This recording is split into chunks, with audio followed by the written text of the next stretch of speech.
জয় গীতার চ্যানেলে আপনাকে স্বাগত।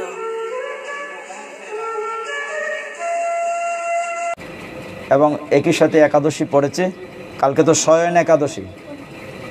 যারা চতুর্মাস্য ব্রত করেন, শয়ন একাদশীর পরে মাঝখানে একটা পার্শ্ব একাদশী আছে, পার্শ্ব একাদশীর পরে একটা উত্থান একাদশী আছে।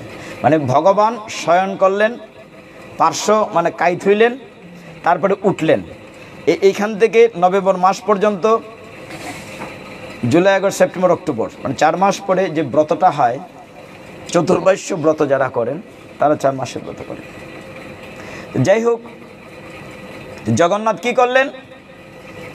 এইভাবে লীলা করলেন, ভক্তদেরকে আনন্দ দিলেন। আগামীকাল যে একাদশী তিথিটি, আমি জানি এখানে সকলে একাদশী ব্রত পালন করেন। প্রত্যেক দিন কত কিছু খাই, মাসে 2টা দিন তো না খাইলে কিচ্ছু হয় না।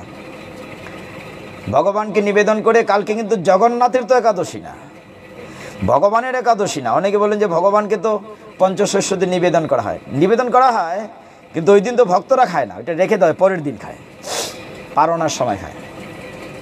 তো শয়ন একাদশী সম্পর্কে 5 মিনিট একটু বলি, ভাল লাগবে।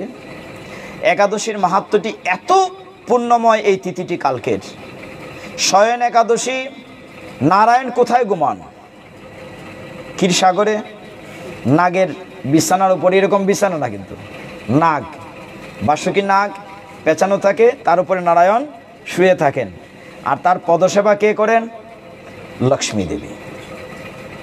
সেই নারায়ণ শব্দটাই হচ্ছে নার মানে জল, অয়ন মানে আবাসস্থল। জলে যার আবাসস্থল, যিনি জলের মধ্যে থাকেন, জলে, জলাশয়ের মধ্যে, সাগরে যিনি থাকেন, তিনি হচ্ছে নারায়ণ। তো সেইখানে চমৎকার একাদশী কালকে শয়ন একাদশী। এবং এই একাদশীতে আপনার সমস্ত পাপ, জনম জনমের পাপ দূর হয়ে যায় এবং অসম্ভব সম্ভব হয়ে যায়। ওই যে বললাম বৃষ্টি আসছে, তো একাদশীর সাথে বৃষ্টির কথাটা বলবো।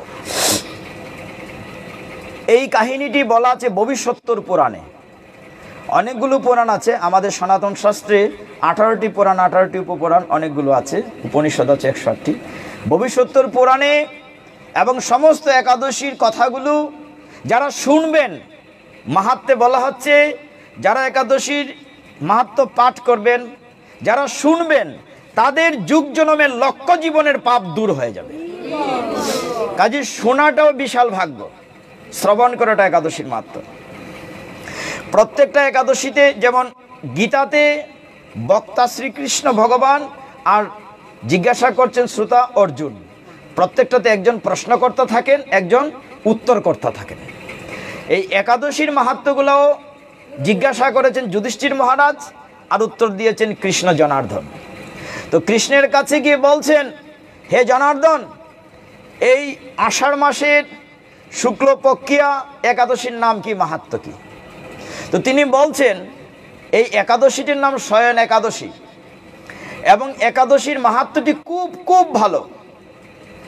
পুরাকালে ব্রহ্মাজি তার পুত্র নারদকে কথাটি বলেছিলেন।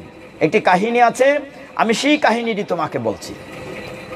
আপনারা নিশ্চয়ই মনে করে দেখেন, আমরা পুরোনো জিনিস হলে কি বলি? ওইটাকে মান্দাতার আমলের, একটা শব্দ ব্যবহার করি না, এই জিনিসটা মান্দাতার আমলের। মান্দাতা মানে অনেক পুরানা। আমি ছোটোবেলা কাঠ খুব চিনতাম না। আমাদের পাড়াতে, নোয়াটি সহ সব জায়গাতে একসময় কাঠের ঘর শুধু ছিল, আমাদের সহ কাঠের ঘর ছিল সব। মান্দাতা মানে কাঠের ঘর। তা আমি চিনতাম শুধু আগের খাইলা সুন্দি খাটটা খালি চিনতাম, চিকন চিকন আঁশ, আর চামল বা কাঁঠাল বা অন্য কোনো কাঠ চিনতাম না।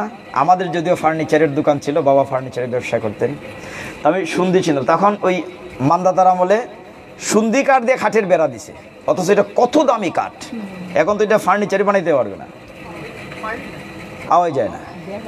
তো তখনকার সময়ে ভগবান বলছেন যে নারদমুনিকে, ব্রহ্মা তার পুত্র নারদমুনিকে এই কাহিনীটি ভবিষ্যত্তর পুরাণে বলেছেন। কি হয়েছে?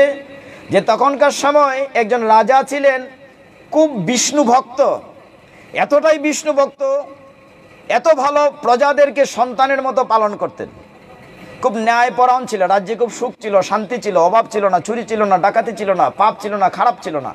সেই রাজার নাম ছিল মান্দাতা। এবং এই শব্দটা আমরা এখনো বলি মান্ধাতার আমলে, ভবিষ্যৎ পুরাণে আছে। আমরা তো এগুলো ঘাটি না, প্রত্যেকটা কাহিনীর পিছনে কাহিনী আছে। রাজা মান্ধাতার রাজ্যে সুখ ছিল, বিষ্ণু ভক্ত। কিছুদিন এরকম চলছে, কয়েক বছর, শত বছর চলছে। একবার হলো কি, পর পর 3 বছর বৃষ্টি হয় নাই, খরা। খরা কি খরা, এমন খরা যে কৃষি প্রধান, তো জমিতে ধান হয় নাই, বৃষ্টি না হলে তো আগের দিনে যজ্ঞ করা হতো, যজ্ঞ করা হতো বৃষ্টির জন্য, মূলত বৃষ্টির জন্য।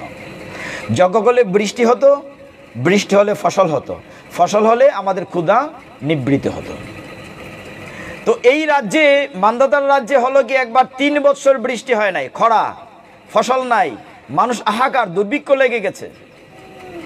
এক পর্যায়ে প্রজারা না খেতে পেয়ে রাজার কাছে গিয়েছে, হে রাজন,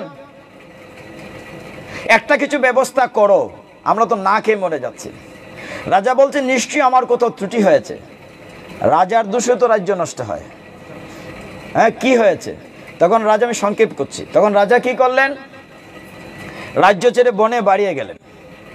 তিনি বনে বের হয়ে গিয়ে বিভিন্ন আশ্রমে, মণি আশ্রমে, ঋষিদের আশ্রমে ঘুরছেন মনের দুঃখে।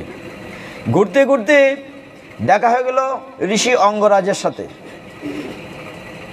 অঙ্গিরাজ ঋষি নারদ মুনিরই, মানে ব্রহ্মারই এক সন্তান। অঙ্গিরাজের সাথে দেখা হলো, প্রণতি নিবেদন করে বলছেন, হে ঋষিবর, আমার রাজ্যে হাহাকার, দুর্ভিক্ষ, 3 বছর ধরে বৃষ্টি হয় না, এ থেকে কি করে পরিত্রাণ পেতে পারি, কেন হয়েছে? এই কাহিনীটি মন দিয়ে একটু খেয়াল করেন এই জায়গাটি। অঙ্গিরাজ